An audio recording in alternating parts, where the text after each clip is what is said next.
श्रीमान सम्मान गरौँ निरीक्षणको लागि तयार छ। निरीक्षण गरिदिनु धन्यवाद छाड्दिनु।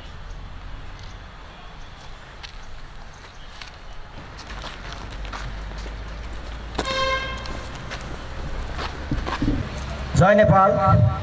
नेपाल सरकार शान्ति तथा पुनर्निर्माण मन्त्रालय सम्पन्न भएको यस मध्यपश्चिम क्षेत्रीय ट्राफिक प्रहरी कार्यालयको नवनिर्मित भवन समुद्घाटन कार्य जबराज्यू प्रहरी प्रधान कार्यालय ट्राफिक निर्देशनालयका निर्देशक पश्चिम क्षेत्रीय प्रहरी कार्यालयका प्रमुख प्रहरी नायब महानिरीक्षक श्रीमान माधव प्रसाद नेपालज्यू, सशस्त्र प्रहरी उपरीक्षकज्यूहरू, नेपाली सेनाका प्रमुख सेनानीज्यू तथा सेनानीज्यूहरू, राष्ट्रिय अनुसार राजनीतिक दलका प्रमुख तथा प्रतिनिधिज्यूहरू, क्याम्पस तथा विद्यालयका प्रमुखज्यूहरू, विभिन्न यातायात व्यवसायी समितिका अध्यक्ष तथा प्रतिनिधि पदाधिकारीज्यूहरू तथा उपस्थित सम्पूर्ण अतिथि महानुभावज्यूहरू, प्रहरी गर्दै कार्यक्रम सञ्चालन गर्ने अनुमति चाहन्छु।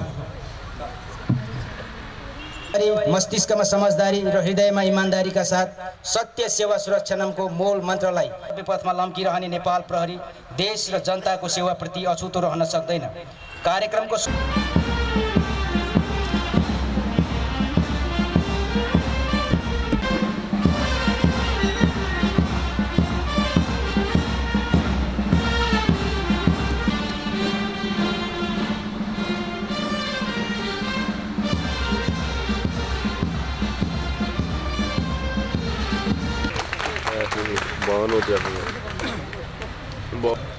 मध्यपश्चिम क्षेत्रीय ट्राफिक प्रहरी कार्यालय कोलपुरको अतिथि सदस्य श्रीमान प्रहरी महानिरीक्षक चन्द्रकान्त हरियालज्यू, विशेष अतिथि बाहिनी नेपालगञ्जका बाहिनी प्रति सहायक रथी श्रीमान नवजित जबराज्यू, विशेष अतिथि पनि श्रीमान पङ्कज श्रेष्ठज्यू, विशेष अतिथि मध्यपश्चिम क्षेत्रीय प्रहरी श्रीमान प्रहरी नायब महानिरीक्षक माधव प्रसाद नेपालज्यू, प्रहरी इकाइ पुनर्निर्माण आयोजना अन्तर्गत निर्मित यस मध्यपश्चिम क्षेत्रीय ट्राफिक प्रहरी कार्यालय कोलपुर बाँके भवनको समुद्घाटन समारोहका प्रमुख अतिथि एवं विशेष अतिथिज्यूहरू लगायत मञ्चमा आसीन अन्य अतिथिज्यू, उपस्थित सम्पूर्ण महानुभावहरूमा क्षेत्रीय ट्राफिक प्रहरी कार्यालय कोलपुर तथा मेरो व्यक्तिगत तर्फबाट हृदयदेखि अभिवादन एवं स्वागत गर्न चाहन्छु। यो क्षेत्र मध्यपश्चिम तथा सुदूरपश्चिम क्षेत्रकै प्रमुख व्यापारिक केन्द्रको रूपमा रहेको नेपालगञ्जमा नेपालको मुख्य अन्तर्राष्ट्रिय नाका जमुना रहेको र महत्त्वपूर्ण उद्योग कल कारखाना तथा व्यापारिक केन्द्रको कारण पनि यो क्षेत्र यातायातको दृष्टिकोणले अति महत्त्वपूर्ण मानिन्छ र कोलपुरमा बसाइसराई गरी आउने क्रम बढ्दो रही यस क्षेत्रमा जनसङ्ख्या अत्यधिक रूपमा वृद्धि, नाका जमुनाको साथै पूर्व पश्चिम चल्ने सवारीको चाप, बढ्दो सहरीकरण तथा तराई क्षेत्रमा भएको अत्यधिक जनसङ्ख्या वृद्धि, हाल यस कार्यालय तथा मातहत समेतको कुल दरबन्दी सङ्ख्या 192 र मजकुर कार्यालयहरूबाट काज खटी आएका तालिम प्राप्त 100 जनाको ब्यौरा श्रीमान समक्ष जाहेर गर्न चाहन्छु। ट्राफिक व्यवस्थापन, सवारी दुर्घटना न्यूनीकरण तथा रोकथामका लागि वर्तमान अवस्थामा देखिएका विद्यमान समस्याहरूलाई व्यवस्थित एवं प्रभावकारी बनाउन क्षेत्रीय ट्राफिक प्रहरी कार्यालय र मातहत इकाइहरू समेत कटिबद्ध छन्, जसका लागि सम्बद्ध सरकारवाला निकायहरू, राजनैतिक दल, नागरिक समाज, सङ्घ संस्था एवं सञ्चार माध्यमहरूको सहयोग र सुझावहरूको उत्तिकै आवश्यकता रहन्छ, जुन यहाँहरूबाट प्राप्त भइरहेको छ र अझै निरन्तरताको अपेक्षा गरेको छु। साथै यस क्षेत्रको समग्र ट्राफिक व्यवस्थापनका लागि 3 महिने कार्ययोजना बनाई प्रभावकारी कार्यान्वयनमा लगिएको, जसमा सवारी दुर्घटना न्यूनीकरणका लागि ट्राफिक क्रियाकलापहरूमा प्राविधिक उपकरणहरू, ब्रेथलाइजर, राडर गन, म्याजिक लाइट आदि प्रयोगमा ल्याइएको, टाइम कार्ड लागू गरी रिफ्रेस सेन्टरहरूको प्रभावकारी सञ्चालन गरिएको, यस आर्थिक वर्षमा 4849 जना छात्र-छात्रालाई ट्राफिक व्यवस्थापन सम्बन्धी जनचेतनामूलक कक्षाहरू सञ्चालन गरिएको ब्यौरा श्रीमानमा जाहेर गर्दछु। सञ्चालन गर्न छाडा चौपाया नियन्त्रणमा लिई सम्बन्धित निकायमा बुझाउने कार्य पनि यसका योजना अनुरूप 2073 5 13 गते कोलपुर शिक्षण अस्पतालका ENT परीक्षण गर्ने असल 17 र 18 गते यस कार्यालयको आयोजनामा मध्यपश्चिम क्षेत्रीय प्रहरी अस्पताल नेपालगञ्ज 53 जना चालक र परिचालकहरूको स्वास्थ्य परीक्षण गरी स्वास्थ्य सम्बन्धी आवश्यक परामर्श प्रदान भएको र मनोबल समेत उच्च बनाउनुकै साथै सेवाग्राही आम नागरिकहरूलाई समेत सहज आत्मीय सम्बन्धको नमुना स्वरूप यस क्षेत्रको खेलप्रेमी तथा नागरिक समाजबाट आएको छु। अन्तमा प्रमुख अतिथि सदस्य श्रीमान सङ्गठन प्रमुख प्रहरी महानिरीक्षकलाई बिदा हुन्छु। धन्यवाद। जय नेपाल। प्रधान कार्यालय प्राविधिक निर्देशनालयका प्रहरी निरीक्षक इन्जिनियर रोशन सारोजुलाई भवनहरूका सम्पूर्ण कोठाहरूमा पर्याप्त प्रकाश र हावाका लागि उपयुक्त नापका झ्याल र क्रस भेन्टिलेसनहरू समेत व्यवस्थापन गरिएको छ। साथै नवनिर्मित कार्यालय भवनका प्रवेशद्वारमा र्याम्पको व्यवस्था गरी अपाङ्ग मैत्री समेत बनाइएको छ। यसरी यी सबै भौतिक संरचनाहरूको निर्माणको प्राविधिक रेखदेखको निमित्त मध्यपश्चिम क्षेत्रीय प्रहरी कार्यालयबाट पनि प्राविधिक प्रहरी अधिकृत खटी प्राविधिक रेखदेख गरिएको थियो। विभिन्न समयमा मजकुर शान्ति तथा पुनर्निर्माण मन्त्रालय, प्रहरी प्रधान कार्यालय, क्षेत्रीय प्रहरी कार्यालय, अञ्चल प्रहरी कार्यालय र क्षेत्रीय ट्राफिक प्रहरी कार्यालय समेतको स्थलगत तथा प्रत्यक्ष निरीक्षण हुँदै आएको व्यवहार यहाँहरूलाई अवगत छ। यसरी सबैको सद्भाव र सहयोगले निर्माण सम्पन्न भौतिक पूर्वाधारहरूले लामो समयसम्म स्थानीयवासीहरूको सेवा र सुरक्षामा अहोरात्र समर्पित प्रहरी जनशक्तिले उपयोग गर्न सकोस् भन्ने कामनाका साथ उपयोग गर्ने सम्पूर्ण प्रहरी जनशक्ति तथा बाँके जिल्लावासी सबैलाई बधाई समेत दिँदै आफ्नो प्राविधिक प्रतिवेदन यही टुङ्गाउने अनुमति चाहन्छु। धन्यवाद। जय नेपाल।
एकछिन अगाडि जाऊ नानी।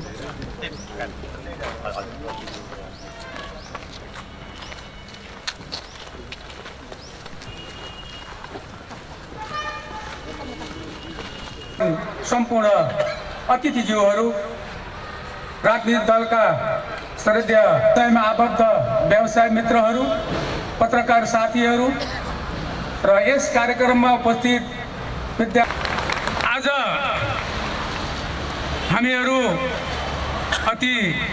हाम्रा यहाँका केही समस्याहरूका सन्दर्भमा कोलपुरवासीको तर्फबाट आयोजकले जुन मलाई नजरमा राखेर नेपाल सरकारले अहिले विभिन्न ठाउँमा प्रहरी चौकीहरू, इलाकाहरू को स्थापना गर्दै आइरहेकोमा म नेपाल सरकारलाई धन्यवाद दिन चाहन्छु।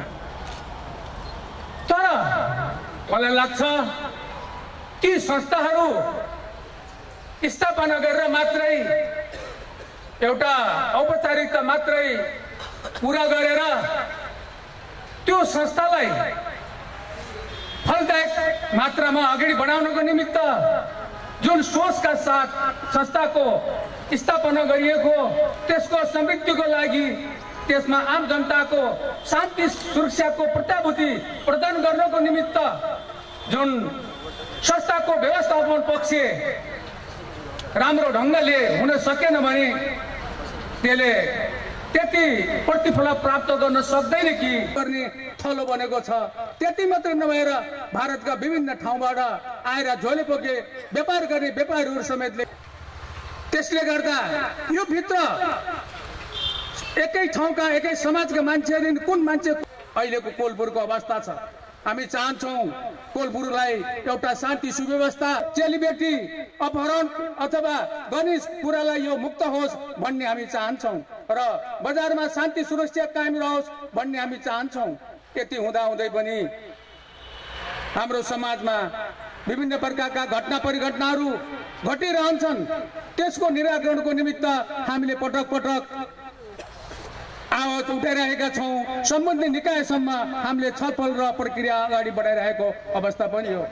तर म महानिरीक्षकज्यूलाई के अनुरोध गर्न चाहन्छु भने उनलाई यो कुरा मैले हाम्रो इलाका प्रशासन कार्यालयमा गृहमन्त्रीज्यू समक्ष पनि म बोलेर राखेको कुरा।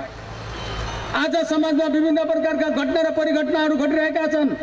अपराध गर्ने अपराधीले नयाँ विधि नयाँ शैली अपनाएर उसले अपराध गर्ने शैली र तौर तरिकालाई परिवर्तन गरेर अनुसन्धान गर्ने क्रममा पनि त्यसलाई पक्ड़न बडो कठिन भइरहेको अवस्था हामीले महसुस गरेका छौँ। मलाई लाग्छ यहाँको हाम्रो प्रशासनले आफ्नो क्षमता औकात र विवेक र बुद्धिले भेटेसँग नगरेको होइन म आलोचना गर्न चाहन्न। गर्दा गर्दै पनि साधन र स्रोतको कमीले गर्दाखेरि अपराधी समक्ष पुग्नलाई पनि कठिन भइरहेको अवस्था छ। यस कारणले गर्दाखेरि हाम्रो यहाँको इलाका प्रहरी कार्यालयको व्यवस्थापनको लागि र जुन एउटा जसरी अपराधीले नयाँ शैली र तौरको जुन आविष्कार गरेर नयाँ ढङ्गबाट ऊ अगाडि बढ्यो त्यसरी नै ती अपराधीलाई समात्न र अपराधलाई कारवाही गर्नको निमित्त हाम्रो पनि एउटा आधुनिक र वैज्ञानिक अनुसन्धान शैली अपनाउन सकिएन भनेदेखिलाई अपराधी उन्मुक्त कहिले हुन सक्दैन। कुनै ठाउँमा छ त त्यसैले गर्दाखेरि यी सबैलाई निराकरण गर्नको निमित्त हामी नेपाल सरकारको निकायसँग कोलपुरको शान्ति सुरक्षाको यसै गरी ट्राफिक व्यवस्थापन तथा सृजनशील कार्यमा पुर्याउनु भएको योगदानको उच्च फलस्वरूप कोहलपुर 11 निवासी किशोर सापकोटाज्यू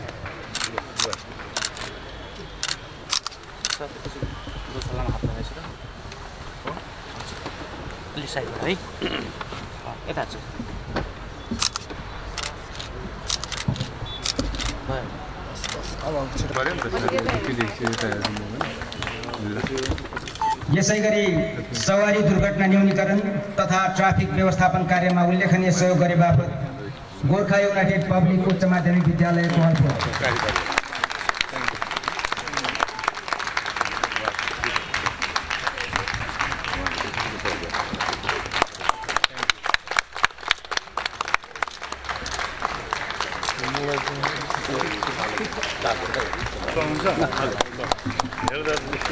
यस्तै ट्राफिक व्यवस्थापन तथा काम कारबाहीमा उत्कृष्ट कार्य गर्ने प्रहरी कर्मचारीहरू प्रहरी हवलदार टेक बहादुर पुसारी,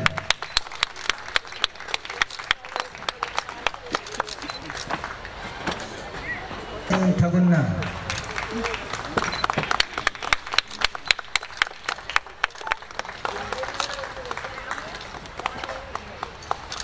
र प्रहरी जवान लक्ष्मी बोहरा।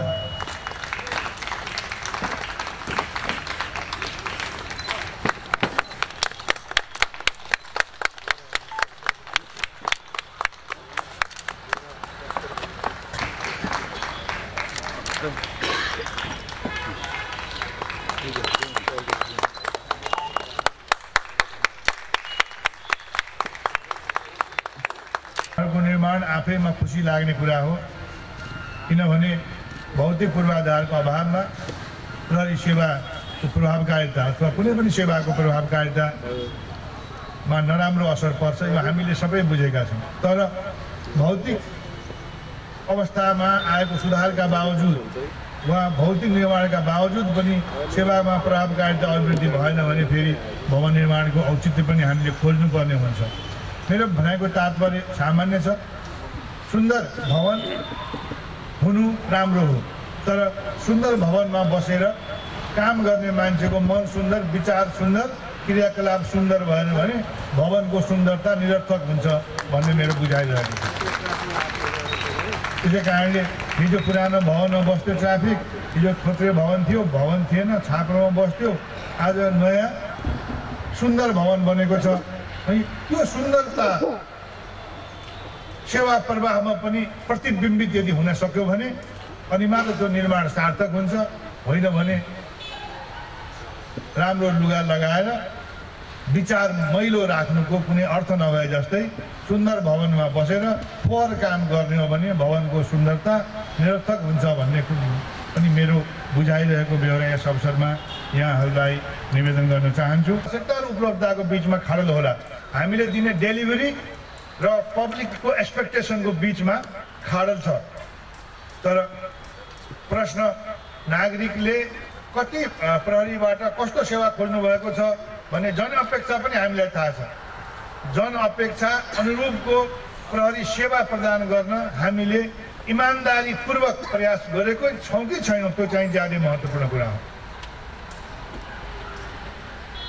जनताको अपेक्षालाई सम्बोधन गर्ने गरी प्रहरी परिचालित छ कि छैन, प्रहरीका क्रियाकलापहरू परिचालित छन् कि छैनन्, प्रहरीको मोटिभेसन, प्रहरीको सोच तदनुरूप त्यो मार्गमा अगाडि बढेको छ कि छैन, त्यो महत्त्वपूर्ण कुरा हो।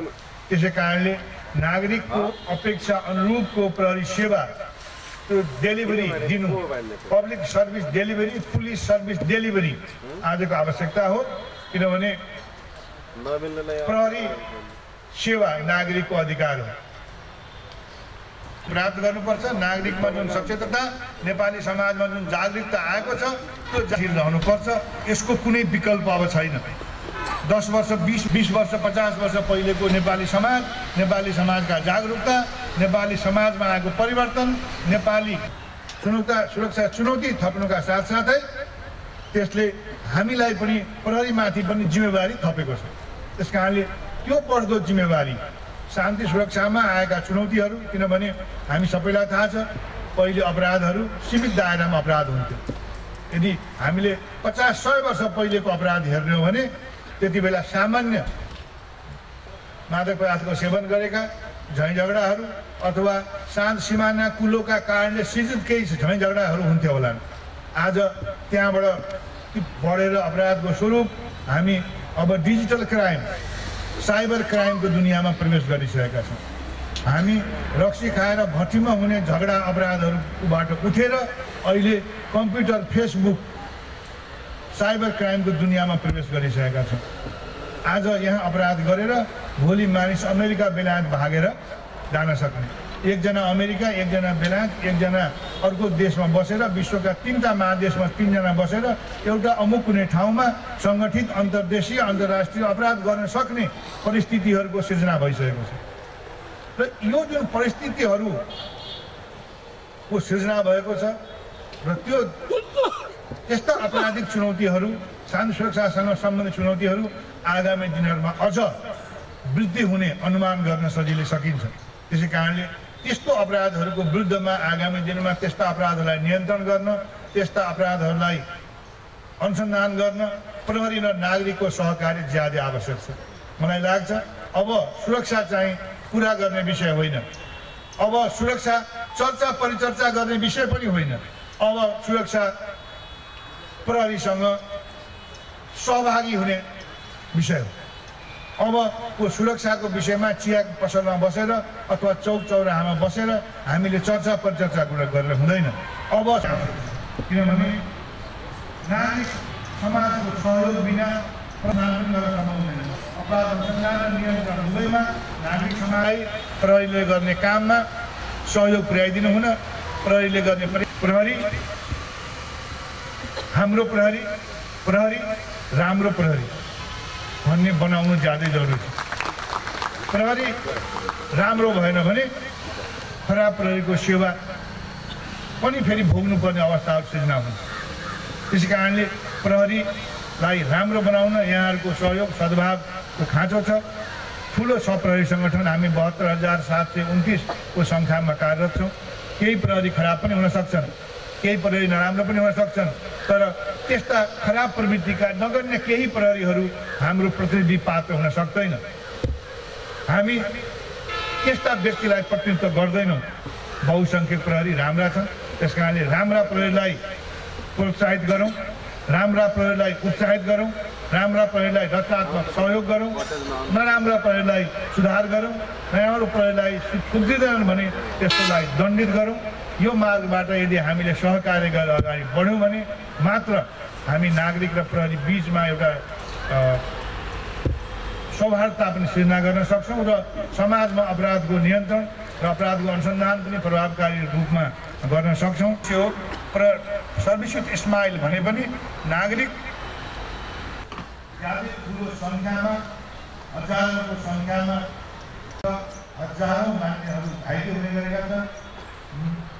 मृत्युको कुनै क्षति मोटरसाइकल पनि नयाँ किनेर ल्याइएला मान्छेको जीवनलाई मृत्यु भएको मानिसहरूलाई पुनर्जीवन। म त अझ भन्छु सडक प्रयोगकर्ता सबैको हामी कुनै न कुनै सडक प्रयोग आजको दिनमा सडक प्रयोग साइकल चढौँ, मोटरसाइकल चढौँ, गाडी चढौँ, बस चढौँ, ट्रक चढौँ, तर सडकमा के पनि देखिन्छ भने ट्राफिकको नियम भनेको ट्राफिक पुलिसको नियम हो।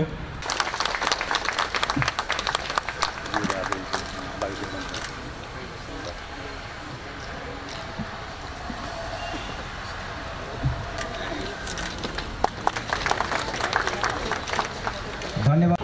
आगामी वर्षहरूमा सम्पन्न हुने निर्माणको क्रममा पूर्व पश्चिम राजमार्गमा रहेका पूर्व प्रहरी इकाइहरू र जिल्ला ट्राफिक प्रहरी कार्यालयका भवनहरूलाई प्राथमिकतामा राख्न उपयुक्त हुने व्यवस्था समेत श्रीमान समेत जाहेर गर्न चाहन्छु।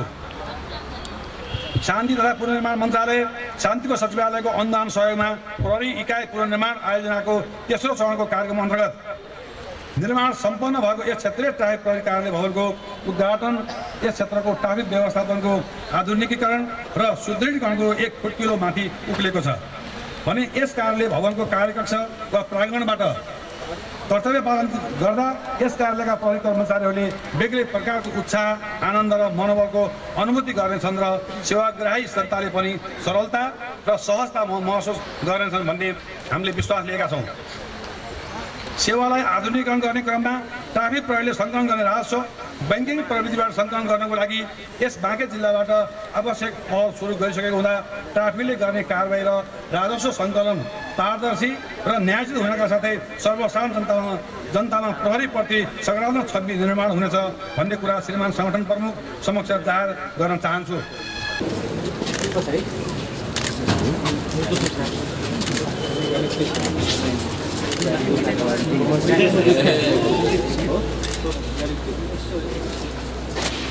हाम्रो सामु नेपाल प्रहरीका आदरणीय प्रहरी महानिरीक्षकज्यू श्रद्धेय श्री उपेन्द्रकान्त अर्यालज्यू उपस्थित हुनुभएको छ। बोलपुर ब्याडमिन्टन क्लबका साथीहरूलाई उहाँलाई ताली बजाएर हार्दिक स्वागत गर्नु कि एउटा खेलप्रेमी आफू पनि खेलाडी रहनुभएका आदरणीय पाएर हामी गदगद भएका छौँ, आभार व्यक्त गर्दछौँ र उहाँले जुन आफ्नो अमूल्य समयबाट आफ्नो केही समय दिनका लागि जुन स्वीकृति प्रदान गर्नुभयो त्यसप्रति पनि आभार व्यक्त गर्दछु र हाम्रो यो नवनिर्मित कोलपुर ब्याडमिन्टन क्लबद्वारा मध्यपश्चिम क्षेत्रीय ट्राफिक प्रहरी कार्यालय कोलपुर बाँके सक्रियता र यहाँका प्रहरी प्रेक्षक श्री कमल प्रसाद खरेलज्यूको हामीलाई ऊर्जा प्रदान हुँदै आज ब्याडमिन्टन कोर्टको समुद्घाटन गरिदिन हुन म प्रहरी महानिरीक्षक श्रद्धेय श्री उपेन्द्रकान्त अर्यालज्यूलाई हार्दिक अनुरोध गर्न चाहन्छु।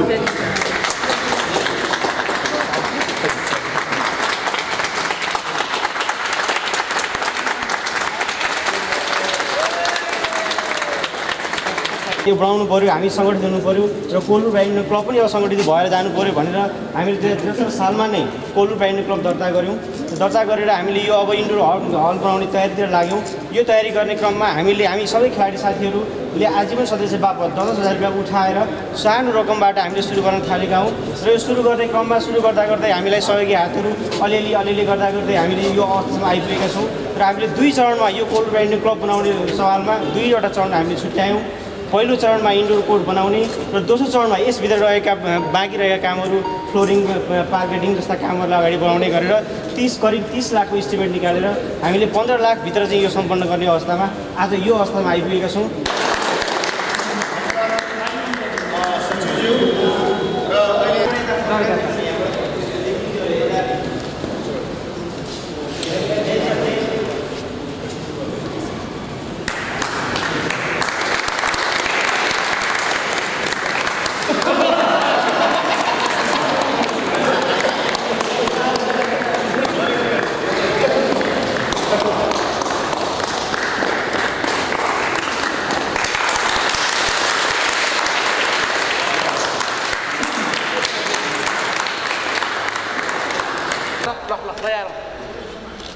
अगाडिबाट प्लिज सर हेलो अलिक पछि आउनु न, अलिक पछि कभर गर्छ नि, जुम गर्छ नि त।